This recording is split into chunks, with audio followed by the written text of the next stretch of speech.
Shalom, selamat pagi, selamat menikmati hari baru, hari karunia Tuhan hari ini. Dari Bukit Sion, saya menyapa Ibu Bapa. Selamat pagi, semoga dalam keadaan sehat. Kita akan memulai aktivitas kita dan kita akan membaca firman Tuhan dari Markus 5 ayat 1 sampai 17.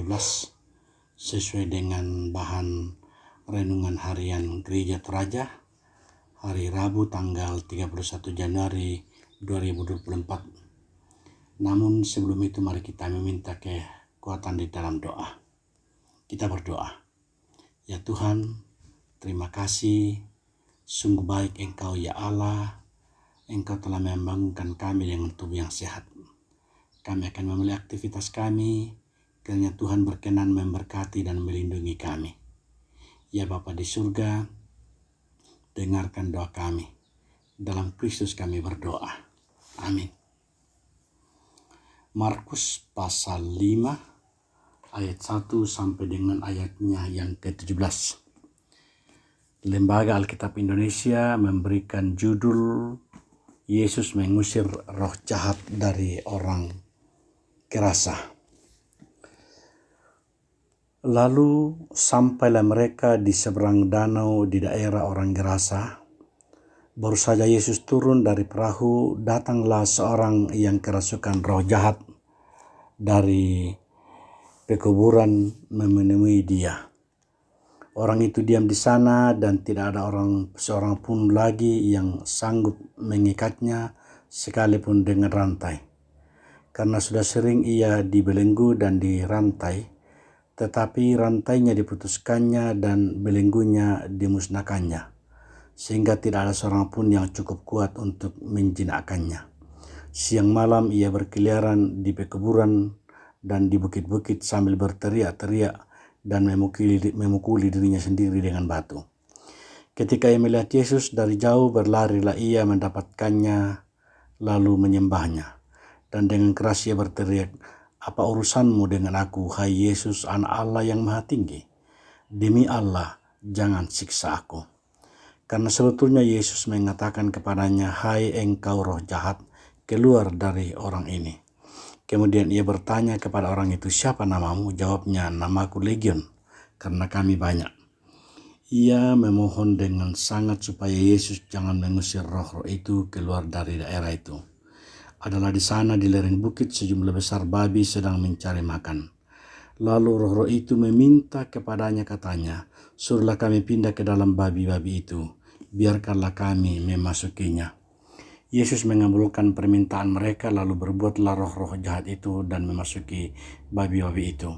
Kawanan babi yang kira-kira 2.000 jumlahnya itu terjun dari tepi jurang ke dalam danau dan mati lemas di dalamnya. Maka larilah penjaga-penjaga babi itu dan menceritakan hal itu di kota dan di kampung-kampung sekitarnya.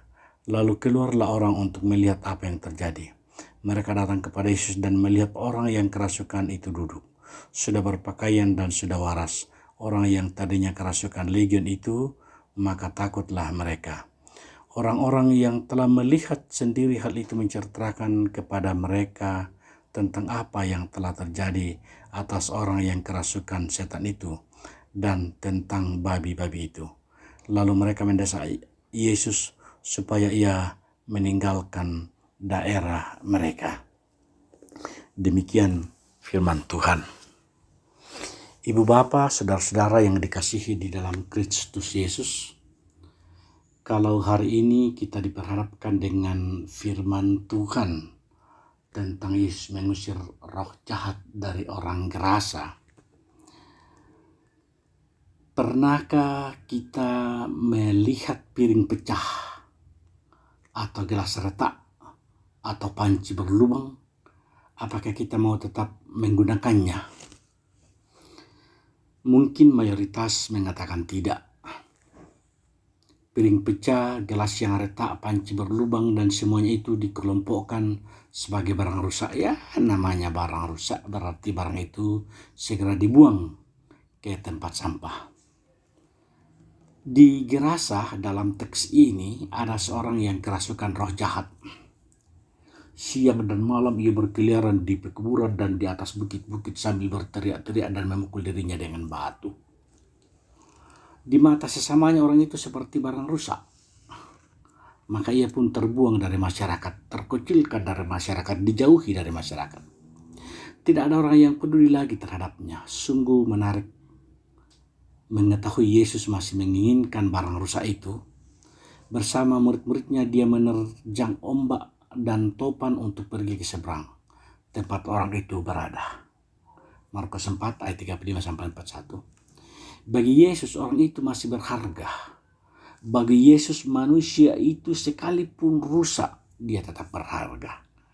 Yesus memperbaiki kerusakan dari orang itu dengan mengusir setan-setan itu dari tubuhnya. Orang itu pun kembali waras, luar biasa. Barang yang rusak selanjutnya menjadi penginjil di daerah Dekapolis, ayat 20 kalau kita baca ayat selanjutnya. Saat ini pun kalau di dalam hidup kita, diri kita mungkin seperti barang rusak. Bila dipandang tampak banyak bagian yang retak, pecah dan berlubang. Terlalu banyak kesalahan kita lakukan dan dosa kita perbuat. Tidak perlu kita bersusah hati. Karena Yesus masih menginginkan kita. Yesus masih menyayangi kita. Sekalipun tubuh kita rusak, sekalipun kita berdosa, Tuhan masih menginginkan kita. Bulu yang patah terkulai tidak diputuskannya. Sumbu yang pudar nyalanya tidak dipadamkannya. Barang yang rusak tidak Tuhan buang. Seperti orang Gerasa menemui Yesus. Mari, Ibu Bapa, jikalau mengalami kepahitan hidup, jikalau mengalami pergumulan, mari datang kepada Tuhan. Karena Tuhan akan memulihkan, memperbaiki bagian kehidupan yang rusak. Selanjutnya akan memakainya bagi hormat dan kemuliaannya. Amin. Tidak peduli seberapa rusaknya diri kita, tapi ingatlah Tuhan masih menginginkan kita dan sanggup memulihkan keadaan kita. Kita berdoa. Tuhan Yesus, terima kasih firman-Mu Engkau perdengarkan kepada kami pagi ini. Tuhan kiranya berkenan memberkati agar firman-Mu tidak berlalu begitu saja, tetapi firman ini mengingatkan kami tentang pergumulan kami, tentang kerusakan hidup kami. Kami adalah orang yang berdosa. Karena itu Tuhan, kiranya Engkau memulihkan setiap insan, setiap orang. Kami berdoa untuk umat Tuhan dimanapun mereka berada. Dalam pekerjaannya, dalam aktivitasnya, dalam pergumulan masing-masing. Juga kami berdoa untuk saudara-saudara kekasih kami yang ada di penjara. Tuhan, pulihkan mereka. Tuhan, perbaiki mereka. Tuhan, lindungi mereka. Kasihani mereka. Biarlah ya Bapa, mereka boleh dipulihkan. Mereka boleh bertobat mengenal kuasa dan kasih Tuhan. Kami berdoa untuk orang lanjut usia. Kiranya Tuhan mengasihi mereka. Biarlah orang tua ini, mereka juga tetap percaya dan benar harap kepadamu. Bahwa Tuhanlah tempat perteduhan kami turun-temurun. Kami berdoa untuk aktivitas kami hari ini, pekerjaan kami. Baik sebagai pemerintah, sebagai ASN, sebagai karyawan, sebagai pedagang, sebagai petani, sebagai pengusaha, apapun pekerjaan kami, Tuhan memberkati kami. Agar kami boleh menjadi saluran berkat-Mu untuk kemuliaan bagi nama-Mu. Persiapan kami menjelang pemilu ini. Tuhan mengasihi dan memberkati kami agar kami memberi yang terbaik. Kami boleh memilih pemimpin kami untuk kemuliaan bagi nama-Mu. Terima kasih Tuhan. Dalam Kristus kami berdoa dan bermohon kepadamu. Amin. Ibu Bapa, selamat beraktivitas. Tuhan memberkati dan melindungi kita senantiasa. Kurus semangat.